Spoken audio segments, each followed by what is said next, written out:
Graça e paz. Você já cumprimentou essa pessoa linda aí que está do seu lado? Semana passada nós estivemos em Porto Seguro, né? Desde o ano 2000 nós temos esse congresso em Porto Seguro, um congresso de resgate da nação, e todos os anos é liberado palavras proféticas acerca da realidade que o Brasil vive. E o apóstolo René realmente ele tem sido levantado como um profeta dessa nação. E todos os anos, sempre em Porto Seguro, é liberado algum tipo de palavra, e logo em seguida a gente vê coisas novas acontecendo na nação. E eu não tenho dúvida que não será diferente. Um novo tempo se estabelecerá sobre a nação. E uma palavra que ele disse no penúltimo dia, que no mês de outubro o Brasil viveria uma nova virada. Na verdade, em setembro, Deus estaria soprando algo novo sobre a nação, e que você registrasse isso, que no mês de outubro nós vamos viver um novo tempo na nação brasileira. Amém? Então, que você esteja orando por isso. Amém? Nós estamos no último dia do mês de abril. Nós temos como tema, no mês de abril, riquezas encobertas, tesouros escondidos. E nós vamos falar um pouquinho da palavra de Deus, compartilhar um pouquinho da palavra de Deus. Eu gostaria que projete para mim na tela, terceira carta de João, capítulo 2, aliás, versículo 2, né? Só tem um capítulo. Terceira carta de João, versículo 2. E nós vamos falar um pouco os dois lados da libertação. E esse é o tema dessa palavra nessa manhã, os dois lados da libertação.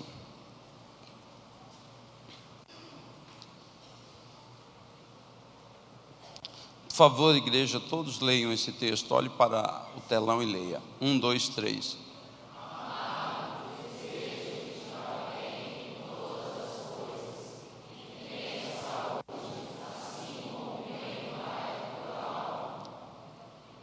Nós olhamos para esse texto e vemos que o apóstolo João, ele escreve essa carta, e há um desejo muito grande no coração dele que as pessoas que recebessem essa carta, e ela era direcionada a alguém, é que ele tivesse muita saúde e que ele fosse bem em todas as coisas. Diga, ir bem em todas as coisas. Quem quer ir bem em todas as coisas? Levanta a mão. Quem quer ir mal em todas as coisas? Levanta a mão. E aí ele diz que a alma também fosse bem. Nós acabamos aqui, o pastor Evaldo acabou de pedir oração por uma pessoa de 32 anos em depressão. Isso mostra o estado de alma dessa pessoa. E muitos dizem que depressão será o mal do século 21. E aí a gente pode se perguntar, por que a depressão seria o mal do século 21? Então, se nós fizermos as perguntas corretas, nós teremos as respostas corretas. E é muito importante que você questione algumas atitudes suas. É muito importante que você questione algumas coisas, para que você possa realmente estar aberto às respostas. Infelizmente, a grande maioria das pessoas do século 21 são pessoas que nós podemos chamar de assistentes. Elas só ficam assistindo as coisas, elas não são participativas, elas não são proativas, elas não buscam realmente serem o jogador de futebol. Elas preferem ser o torcedor que está sentado na arquibancada e torcendo. Mas Deus, ele nos chama para entrar em campo e fazer parte do processo, para que realmente a gente seja ativo. E o fato do que João escreve, se nós formos olhar, esse é o desejo de todos os pastores da Igreja Evangélica em Campo Grande. Esse é o desejo da nossa família apostólica, é que todas as pessoas desta comunidade vá bem. É o desejo que todos possam realmente ter saúde plena. É o desejo que todos possam realmente ir bem na sua alma. Mas o fato de nós desejarmos isso, isso vai mudar a sua história? Sim ou não? Sim ou não? Por quê? Porque não basta eu desejar que você vá bem. Todas as palavras que são liberadas desse altar, elas têm um propósito. É de conduzir você para que você possa ir bem. Conduzir você para você ir bem em todas as coisas. Todas as palavras são direcionadas nesse sentido, para que você possa ir bem em todas as coisas. Todas as palavras, elas são direcionadas para que você possa realmente viver uma vida saudável, uma vida com saúde. Todas as mensagens, elas trazem um cunho para que você possa viver bem na sua alma. Mas a pergunta é, por que as pessoas não estão vivendo assim? Porque algumas pessoas não vivem bem em todas as coisas. Porque algumas pessoas não vivem bem na área da sua saúde. Porque algumas pessoas não vivem bem na sua área emocional. São perguntas que nós devemos fazer e entender que Deus, Ele trata cada pessoa no seu individual.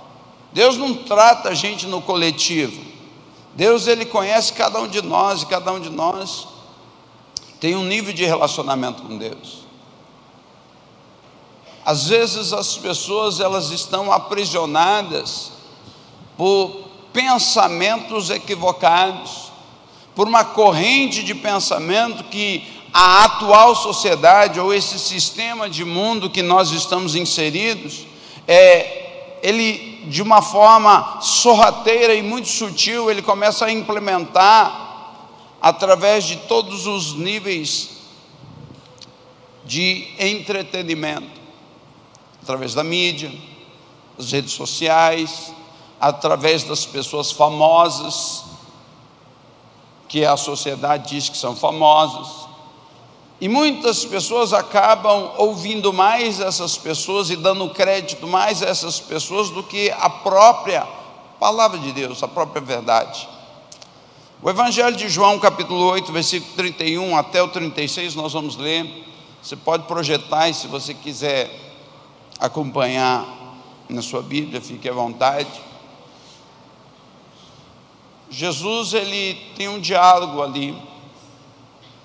E nesse diálogo que ele tem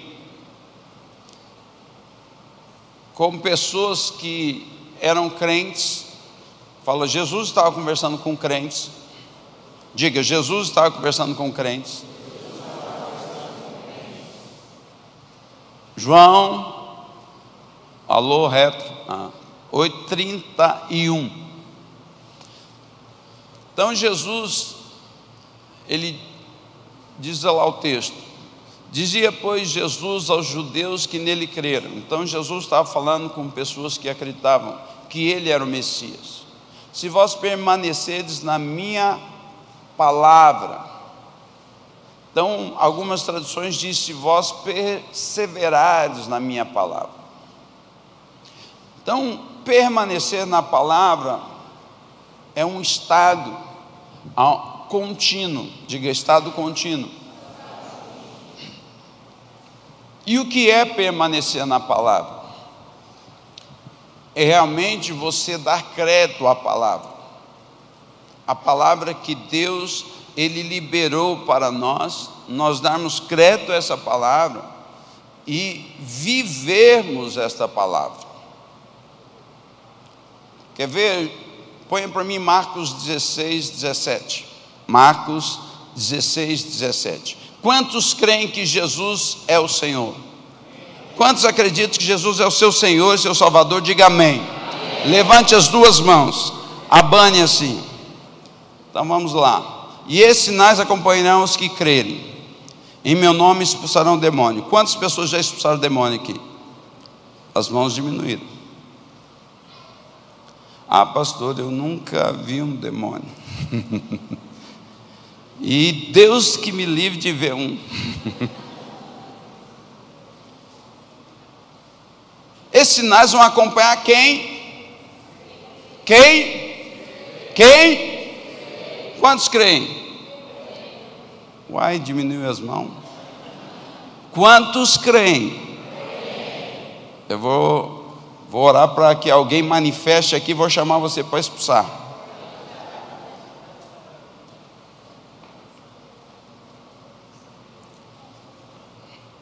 Você sabia que, na verdade, muitas pessoas elas vivem acompanhadas com demônios, sim. Às vezes muitas pessoas perguntam: por que a igreja evangélica não expulsa demônio? Porque a palavra ela liberta. Mas se a gente fizer um culto aqui e começar a orar e mandar manifestar, manifesta. Eu já tive essa triste experiência de estar num culto cheio de gente crente e eu mandar manifestar. Meu irmão, metade da igreja ficou endemoniada. Gente que orava em língua, gente que era obreiro. Meu irmão, depois foi duro para resolver esse BO. Não na hora, o depois disso, porque as pessoas falam assim: mas como que pode? Aquele irmão está endemoniado, aquela irmã está endemoniada e tal, e aí virou uma confusão. Isso foi há 24 anos atrás, no início do meu ministério pastoral, quando eu estava pastoreando a igreja. E eu estava iniciando o ministério de libertação, conhecendo, e eu era uma pessoa muito assim: será que isso funciona? Então vamos ver se funciona. Pá, e eu fazia. Eu era sanguíneo hemorrágico naquela época, né? Então, isso é uma realidade. Eu já enfrentei várias situações no que diz respeito à manifestação de demônios. O apóstolo conta a experiência dele aqui, né? Eu já também enfrentei algumas experiências aqui, com vontade de correr. Uma vez eu estava andando, estava num acampamento jovem. Pensa, nós fizemos uma loucura naquele acampamento. Falamos para cada jovem levar um não crente. Meu irmão, virou um inferno dentro daquele acampamento. Havia tanto demônio ali que acho que o inferno resolveu fazer uma reunião naquele acampamento. Eu sei que eu estava saindo assim de um alojamento e dou de cara com um camarada que ele parece que se transformou no Hulk. Ele literalmente se transformou e veio para cima de mim. A vontade que eu tive era sair correndo. Não faltou vontade não. Mas eu falei: em nome de Jesus. E aí ele parou, né? Aí eu falei: esse negócio funciona. Eu quero dizer que não é no seu nome que você expulsa demônio, é no nome de Jesus. Eu já tive experiência de expulsar demônio e demônio não sair. Sabe o que eu fiz? Fui lá e dei um beliscão na pessoa. Aí ela falou: ai, porque não era demônio, era sem vergonhice. Porque o demônio, quando você dá a ordem, ele obedece. E se não obedece, é gente sem vergonha se fingindo de endemoniado. Já tive muita experiência de estar ungindo assim e de repente gente cair na minha frente assim. Eu simplesmente passar e eu sei que ele caiu. Ele fez até pose para cair. Parecia goleiro, né? Para não se machucar. Falei: para cima de mim. Então, já tive experiência de ver pessoas como um porco, grunhir como um porco, e um espírito de porco realmente está sobre aquela pessoa, e aquela pessoa vivia uma vida de prostituição terrível. Vivia literalmente na lama. Mas eu quero te dizer que eu não sou privilegiado em relação a você. A Bíblia diz que esse sinal segue aquele que crê. Então, se você crê, às vezes o demônio, muitas vezes, ele não se materializa, mas às vezes ele visita a sua casa, ele visita o seu lar. E a pergunta é: o que você faz? Você tem que levantar e falar: no nome de Jesus, capeta que entrou aqui, sai agora. E ele vai sair. Por quê? Porque Deus deu autoridade a você. O evangelho é para ser vivido. Fala para o seu irmão: o evangelho é para ser vivido. Tem muita situação que você às vezes está vivenciando na sua casa, querido, e não adianta você ficar psicologizando o evangelho, não, dando conselho e mais conselho. Fala: no nome de Jesus, capeta, demônio, sai dessa vida em nome de Jesus. Se você não pode falar com a pessoa, que a pessoa não tem entendimento, entra lá no quarto, entra no banheiro e começa a fazer sua guerra. E começa a declarar: no nome de Jesus, eu não aceito essa situação na minha casa, no meu lar. E começa a usar a autoridade que Deus te deu. Fala para o seu irmão: Deus te deu autoridade. Fala: usa ela. Então, você precisa entender que a libertação, ela é processual, mas ela é de posicionamento.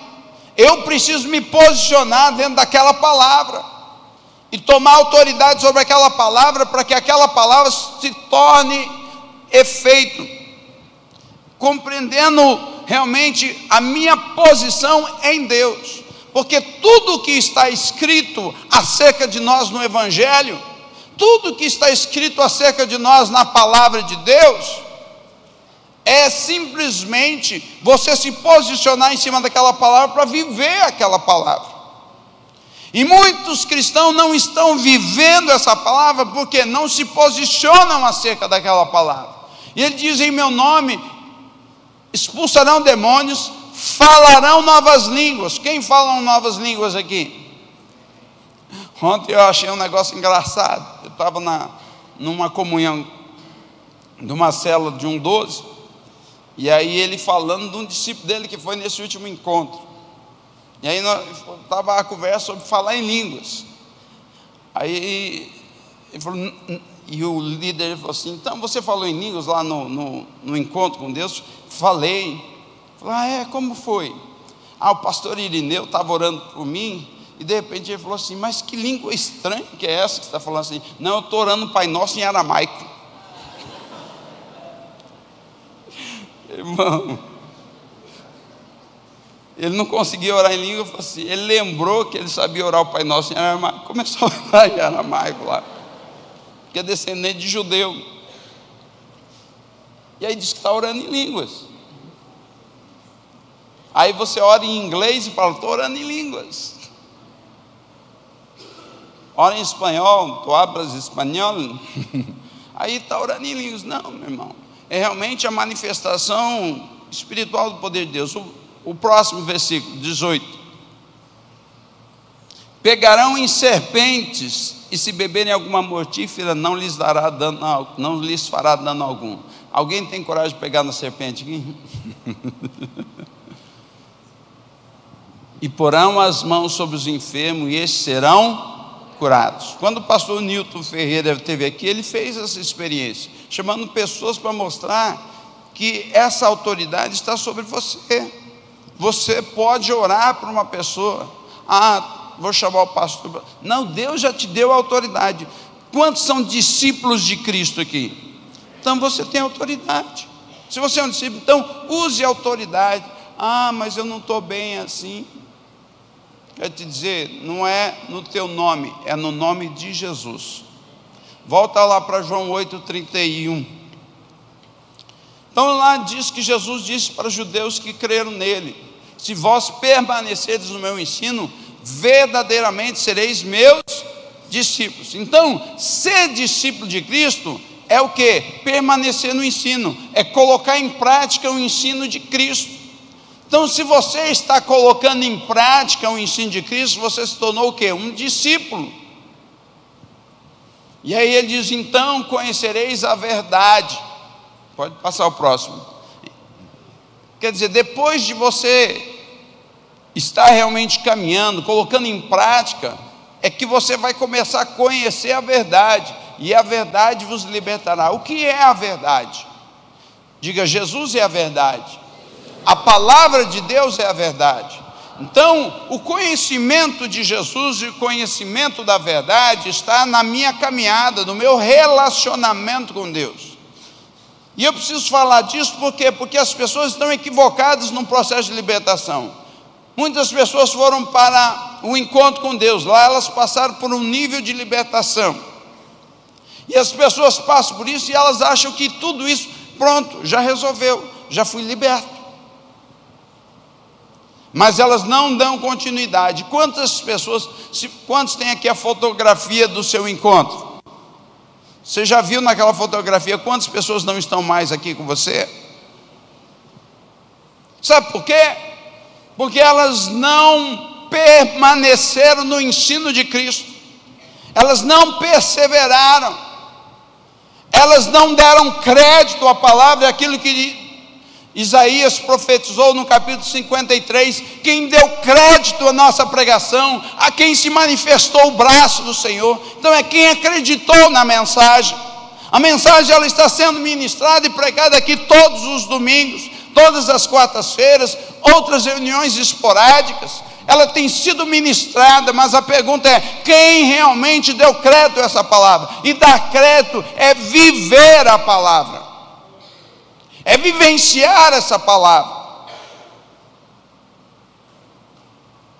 E as pessoas muitas vezes, sabe o que elas fazem? Elas fazem o evangelho segundo elas mesmas. Tem o evangelho segundo Allan Kardec, e hoje está cheio de pessoas fazendo um evangelho separado para si mesmo. O evangelho segundo o fulano de tal, ciclano, porque ele consegue distorcer a palavra de Deus em benefício próprio. Isso é o hedonismo entrando na mente e na cabeça de muita gente. E o que é o hedonismo? É o prazer pelo prazer. O que importa é eu ser feliz, o mundo que se dane. É a música do Roberto Carlos: quero que você me aqueça nesse inverno e que o resto vá para lá mesmo. Isso é o hedonismo sendo pregado, onde é o prazer pelo prazer, e as pessoas só querem sentir prazer. É o evangelho indolor, sem dor. Coloca Jó capítulo 2, versículo 9.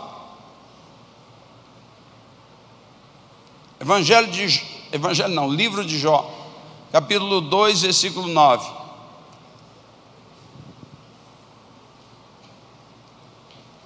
Então sua mulher lhe disse: ainda retens a tua integridade? Blasfema de Deus e morre. Quem está falando isso? A mulher de Jó. Por que essa mulher está falando isso para Jó?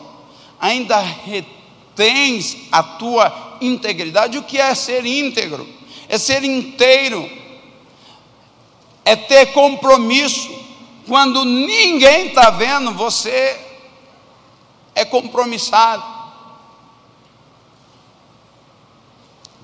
É você saber que mesmo que ninguém veja, Deus está vendo, e você vai ser íntegro, porque Deus está vendo aquilo que você está fazendo, seja para o bem ou para o bem. Porque você não deve fazer o mal. É isso. Jó era um homem próximo. Se fosse na atual sociedade, seria um empresário muito bem sucedido, e de repente a empresa dele quebra, ele vai à falência, e aí ele decide então, fala assim: então vou pegar os meus filhos e minhas filhas, vamos passear, e pega lá 2 vans, e vai sair, porque ele tem 7 filhos e 3 filhas, e sai ele, a esposa e os filhos, e de repente os 2 carros capotam e todos os filhos morrem, só sobram os 2. E aí ele descobre que o seguro está vencido, ele não tem nem dinheiro para ter um carro novo. Passa uns dias, ele é acometido por uma enfermidade incurável.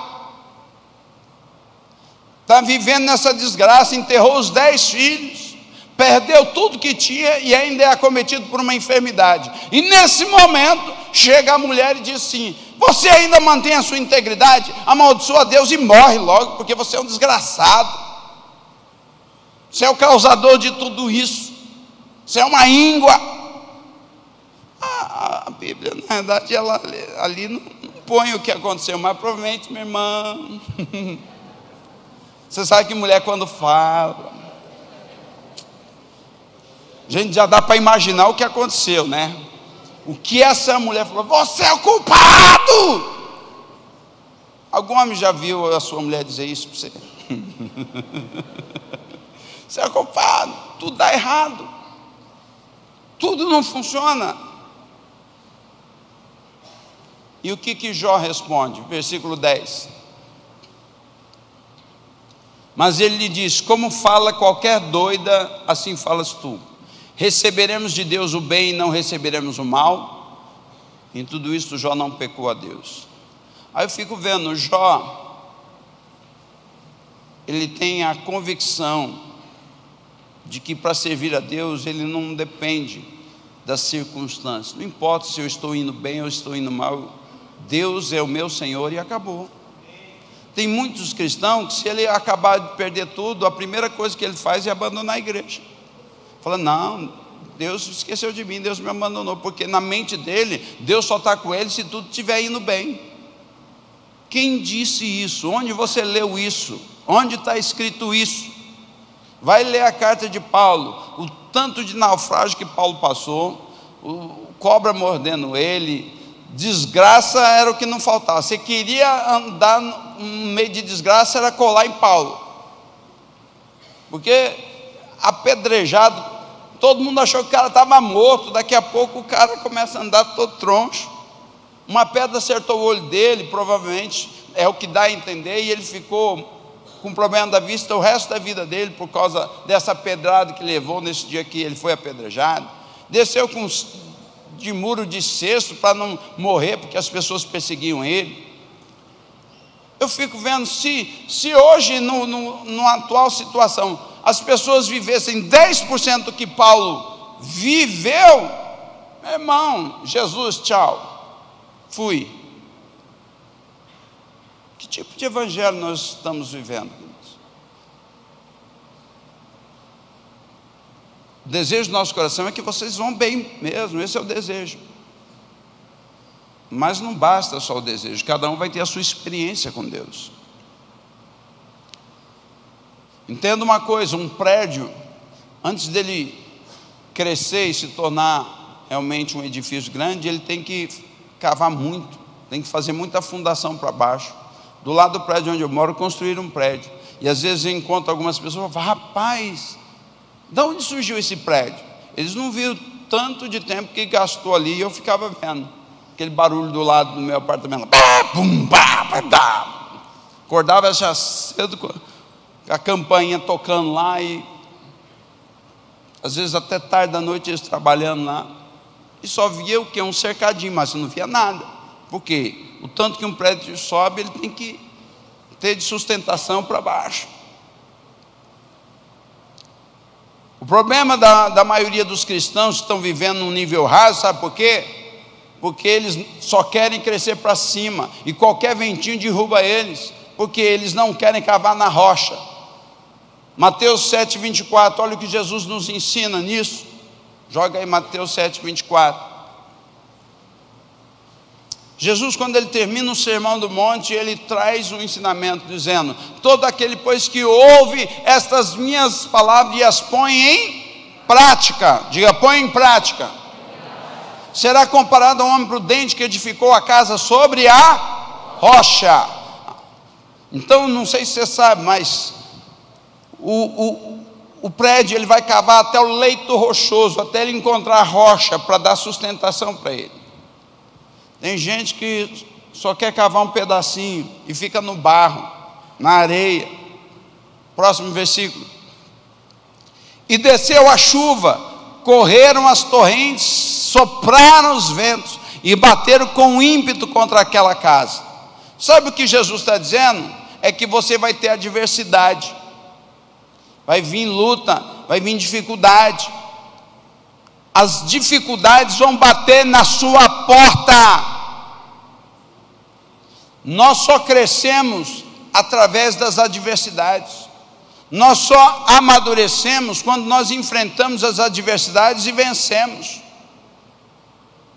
Uma pessoa que não enfrenta a adversidade, ela não cresce, ela não amadurece. Nós sofremos o efeito da lei da gravidade todos os dias sobre os nossos corpos. Se nós não praticarmos atividade física, tudo despenca. É verdade. Tudo vai despencando. Por quê? Porque há um efeito, mesmo que invisível, mesmo que você não enxergue. A lei da gravidade, ela está te impulsionando para você se manter em pé aqui na terra. E por isso você precisa o quê? Praticar a atividade física para manter todos os músculos em dia. Próximo versículo.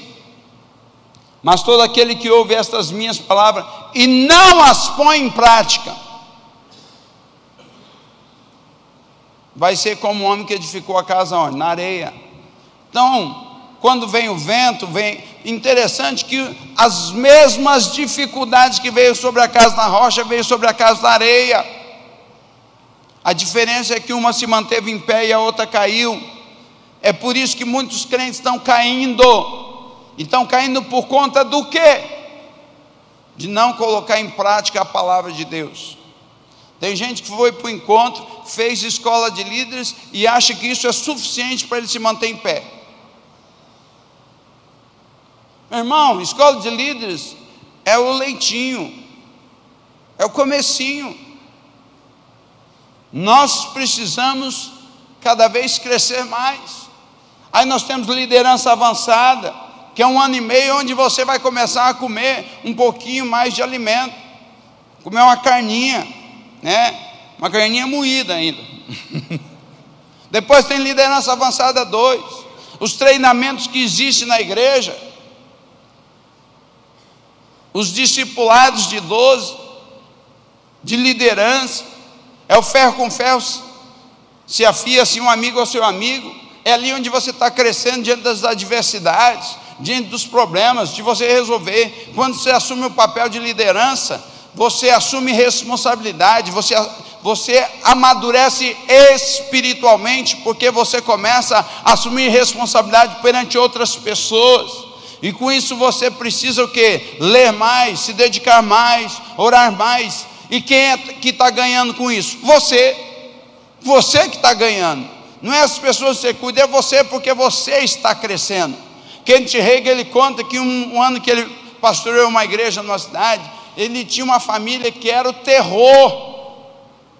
Pensa na família problemática, que dava um monte de problema, uma igreja pequena, mas aquela família tocava o terror na vida dele.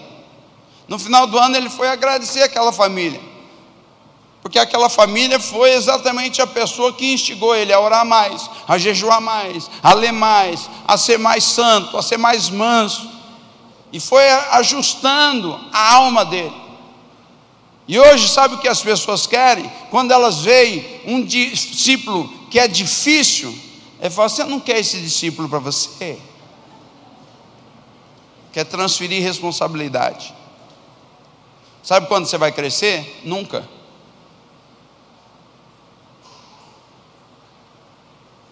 Cada um tem o discípulo que merece. Então dá glória a Deus pelo discípulo que você tem. E fala: Deus me ajuda.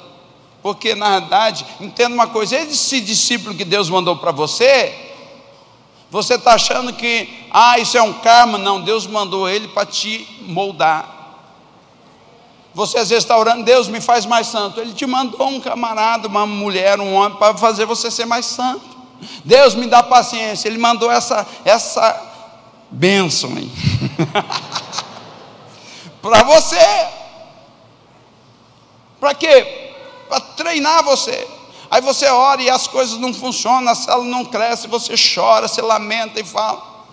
Por que às vezes isso acontece? Deus quer que você ore mais, que você jejue mais, que você busque mais, que você cresça mais nele. Porque a resposta não está no homem, a resposta está no alto. Moisés pegou e estava ali sem saber o que fazer, e o que Deus falou? Por que clamas a mim? Diga ao povo que marche. Tome uma atitude, resolva. Deus já te deu todas as ferramentas. Moisés tinha um cajado na mão, Deus já te deu o cajado. Fala para o seu irmão, Deus já te deu o cajado, meu irmão. Então usa o cajado. É compreender que precisamos crescer cada vez mais no conhecimento e na graça do Senhor Jesus Cristo. Vamos lá para Pedro.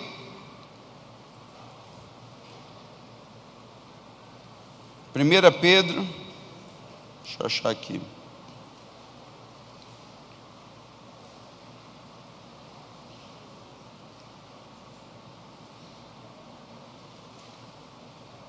Dois, 1 e 2.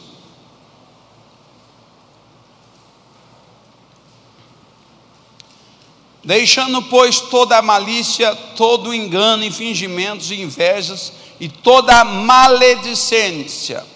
O que o apóstolo Pedro está ensinando à igreja? Deixando, quer dizer, é para abandonar. Se você é uma pessoa que tem malícia no coração, sempre vê com os olhos da malícia, é para você abandonar a malícia. Ele fala, abandonar todo o engano. O engano que está no coração. Jeremias 17:9 diz: enganoso é o coração mais do que todas as coisas, e perverso, extremamente corrupto, quem o conhecerá? Nosso coração muitas vezes é enganoso. Muitas vezes a gente faz algo, uma motivação equivocada. Muitas pessoas querem liderar a célula simplesmente por o status de ser um líder de célula. Muita gente quer ser 12 simplesmente por o status de ser 12.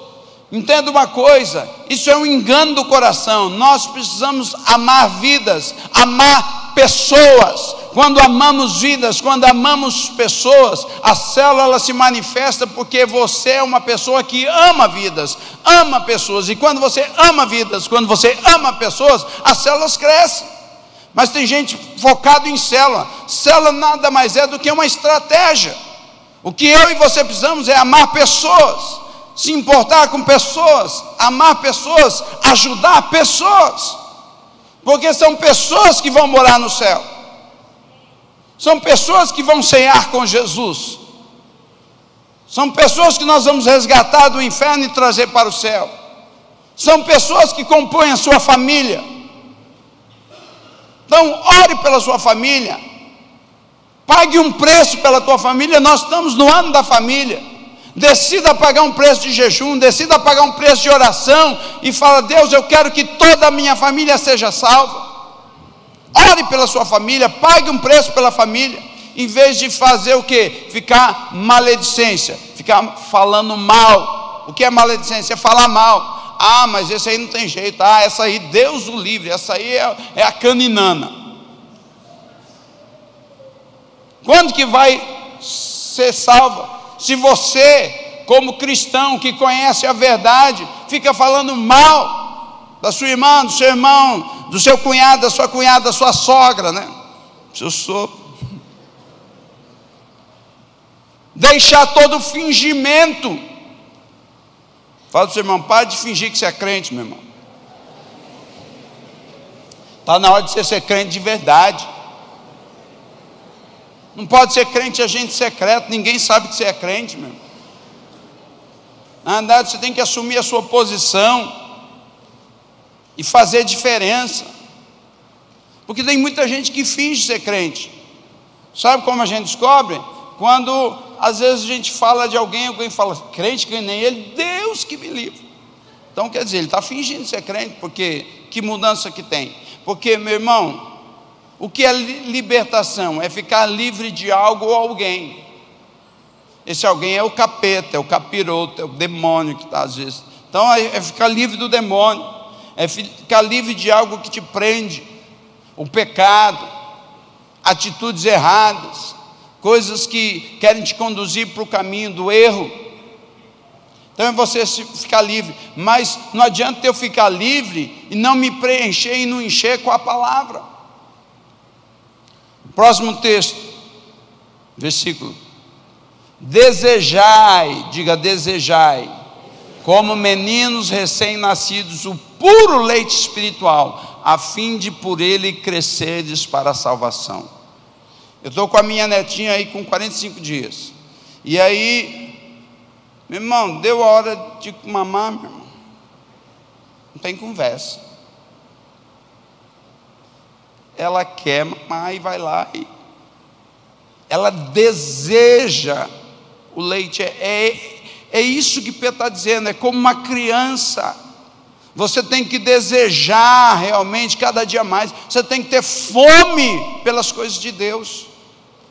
Não é ter fome pelo Facebook, não é ter fome pelo WhatsApp, não é ter fome pelo Twitter, não é ter fome pela internet, por tudo aquilo que está rolando na internet, não é ter fome por cinema, não é ter fome pelo entretenimento que rola aí, é ter fome de Deus, ter fome da palavra de Deus, que é isso que vai fazer você crescer, e não ser um adulto espiritual num corpo de criança. É a gente desejar. Então o outro lado da libertação é você ser liberto e se encher da palavra, se encher de Deus. Eu quero encerrar com o último texto.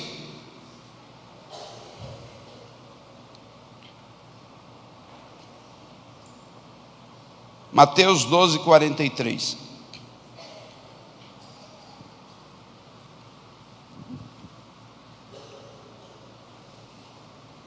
Enquanto ele ainda falava, as multidões, 43, 3.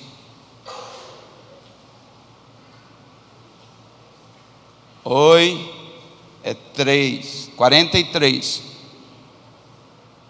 Oi, já, não funcionou. Travou aí? Ora, vendo o espírito imundo saído do homem, anda por lugares áridos, buscando repouso e não o encontra. Próximo.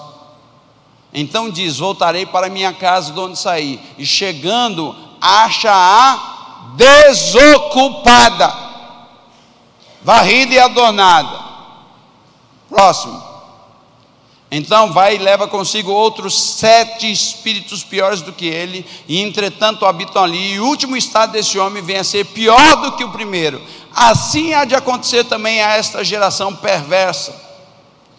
O que Jesus está dizendo é que aquele que não coloca em prática o ensino dele, vai ser dominado por 7 coisas piores sobre a sua vida. Você recebeu a verdade, você recebeu a palavra, você recebeu o ensinamento do Senhor. Você foi liberto, você passou pelo encontro, foi liberto, você passou pela revisão, foi liberto, você passou por libertação, foi liberto, mas não adianta ser liberto, você tem que se encher da palavra. Porque se você não se encher da palavra, a casa vai estar desocupada. Não adianta só ser liberto, você tem que se encher da palavra. E quando você se enche da palavra, o que vai acontecer? O diabo vai chegar lá e vai encontrar quem? O Espírito Santo morando lá. Ele não pode tocar se o Espírito Santo estiver morando dentro de você.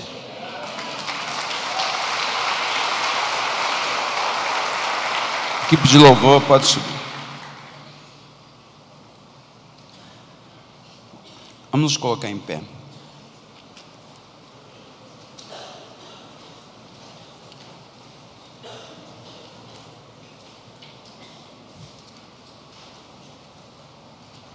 Hoje é domingo, primeiro dia da semana, uma ótima oportunidade para você ter um momento de comunhão com a sua família.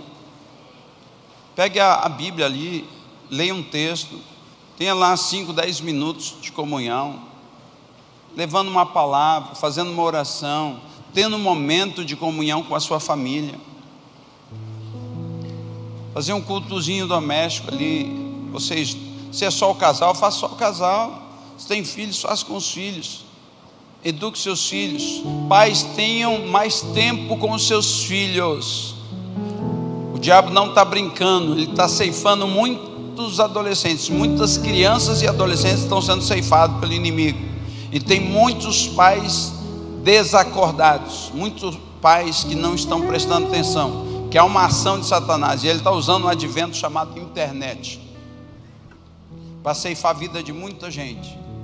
Tem muitos pais que quer que o filho fique calado, dá um smartphone, dá um tablet para ele, manda ele assistir, mas não sabe nem o que ele está assistindo. Tome cuidado com o que os seus filhos assistem, isso é muito sério. É muito sério.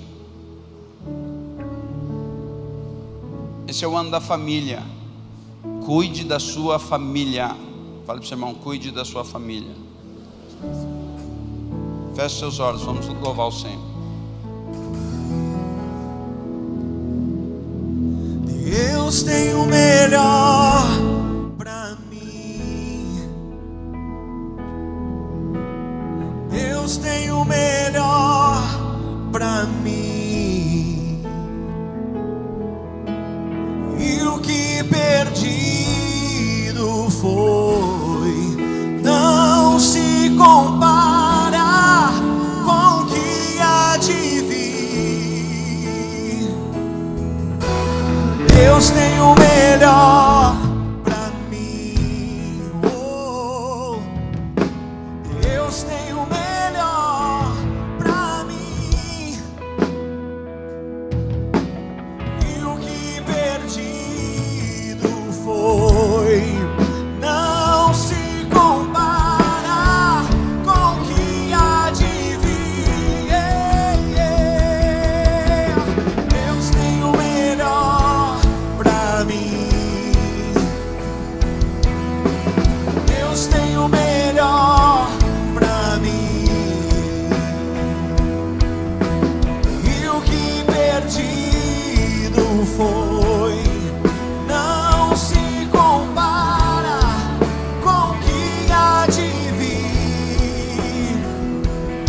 Uma nova história Deus tem pra mim. Um novo tempo Deus tem pra mim. Tudo aquilo que perdido foi, ouvirei de tua boca, te abençoarei. Uma nova história Deus tem pra mim. Um novo tempo Deus tem pra mim. Tudo aquilo que perdido foi, ouvirei de tua boca, te abençoarei. Feche seus olhos. Deus, Ele já deu o melhor para mim e para você. Ele enviou o seu Filho amado Jesus Cristo lá na cruz. Isso era o melhor que Deus tinha. Ele mandou Jesus para morrer por mim e por você. Então que você valorize isso, que você possa ter o seu nível de comunhão e entendimento com Deus, com Jesus, que você possa se dedicar a buscar a Deus todos os dias da sua vida. Põe a mão sobre as suas cabeças, eu quero orar por você. Pai, no nome de Jesus, eu oro para que os olhos do entendimento de cada pessoa neste lugar sejam iluminados, para que eles possam receber no espírito deles, Senhor, toda a verdade da Tua palavra, que eles conheçam a Ti, Senhor, como único Deus, como único Senhor e Salvador, que eles possam cada dia mais desenvolver a sua salvação com temor e tremor no coração, que eles possam crescer espiritualmente, amando e desejando conhecer-te, amando e desejando conhecer a Tua palavra, vivendo as verdades da Tua palavra, se tornando homens e mulheres cheios da Tua presença, homens e mulheres cheios do Espírito Santo, homens e mulheres que transbordem a verdade da palavra de Deus, para fazer a diferença nesse mundo de trevas, Pai. Eu os abençoo para que possam viver um novo tempo, sim, um tempo onde realmente Cristo em nós, esperança da glória. Amém. Que Deus abençoe a todos vocês. Que tenham um ótimo domingo, uma ótima semana.